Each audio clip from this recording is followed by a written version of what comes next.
আজাদ ফিরোজা word বিএনপির number হিসেবে দায়িত্ব পালন করছি। আপনারা জানেন 33 ফিরিঙ্গাবাজার ওয়ার্ড হচ্ছে একটি ঐতিহ্যবাহী এলাকা, যে ওয়ার্ডে এখানে একটা বলতে গেলে ব্যবসা বান্ধব এলাকা। এই এলাকায় বিশেষ করে আপনারা জানেন বিগত দিনগুলিতে যারা যারা সেবক হিসেবে দায়িত্ব নিয়েছিল, অতীতে যারা ছিল, বর্তমানে যারা এইসব দায়িত্ব নিতে যাচ্ছে, তাদের কর্মকাণ্ড সম্পর্কে বিগত দিনগুলিতে এই এলাকার মানুষরা কমের বেশি অবগত আছে।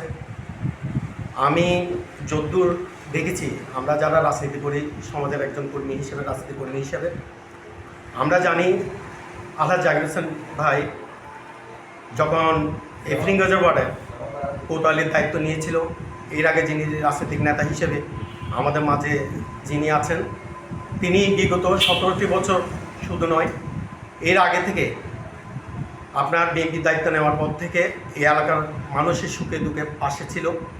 এবং এই কথাটা শুধু আমার মুখের কথা নয়, আপনি যেহেতু সাংবাদিক, আপনার অবশ্যই ফিরিঙ্গাবাজার ওয়ার্ডের আনাচে কানাচে আপনি বিচরণ করেছেন এবং প্রত্যেকের সাক্ষাৎকার নিয়েছেন।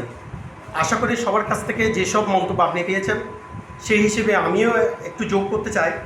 যেমন আপনাকে একটা কথা বলতে পারি, উনি ক্ষমতা থাকুক বা না থাকুক, ওনার কি আছে নাই সেটা বড় কথা না, কিন্তু ওনার মন মানসিকতা হচ্ছে যে এই এলাকার জন্য কিছু করা, সেবক হিসাবে, কাউন্সিলর হিসেবে নয়। যার কারণে উনি বিগত দিনগুলিতে মানুষের ভালো মন্দে বিভিন্ন কাজে কর্মে মানুষের বিপদ আপদে ওনাকে সবসময় আমরা দেখতে পাই। বিগত করোনা পরবর্তীকাল হতে শুরু করে এই পর্যন্ত এবং এর আগে উনি প্রত্যেকটি সমাজে, প্রত্যেকটি এলাকা বিচরণ করেছেন এবং প্রত্যেকটি সমাজের মানুষের সুখ দুঃখে খবর নিয়েছেন। যার কারণে উনি আজ সমাজে সবার কাছে সমর্থিত, সবার কাছে পরিচিত একটি মুখ।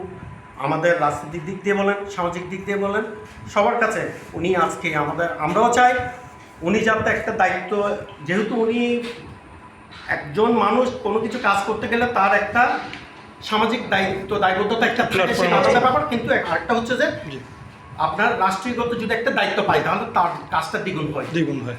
সেই প্রেক্ষিতে উনি না পাওয়ার পরও বিএনপি আপনার ধরেন 5 আগস্টের পর থেকে উনি যদি আপনি একটু করেন, সরজমিনে একটু তদারকি করেন, তাহলে ইদানিং গত মাসে আপনার আমাদের শহীদ সোহরাওয়ার্দী রোডের যে রাস্তা ছিল, শহীদ সোহরাওয়ার্দী হতে ফিরিঙ্গাবাজার পর্যন্ত, ফিরিঙ্গাবাজার কমিশন সড়ক পর্যন্ত সড়কগুলো যে বাতি, সড়ক বাতি প্রতিষ্ঠা করেছে, উনি কিন্তু ক্ষমতা নেই, উনি কোনো সরকারি দায়িত্ব নেই, যেগুলো নিজ দায়িত্ব অর্থায়নে সহযোগিতা করে উনি নিজ দায়িত্বে ওই এলাকার যেসব এলাকায় ওখানে হাঁটা চলা, দিন দুপুরে হাঁটা চলা করতে অনেক কষ্ট হতো মানুষ।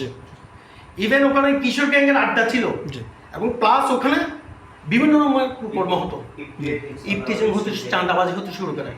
যাক, ওনাকে আল্লাহ রহমতে ওনাকে বিভিন্ন মন্ত্রী বলেন, সবার একটা ওনার প্রতি আস্থা ভালোবাসা আছে বিদায় উনি একটা কথা বলেছেন, সেই কথাটা কার্যকর করতে পেরেছেন।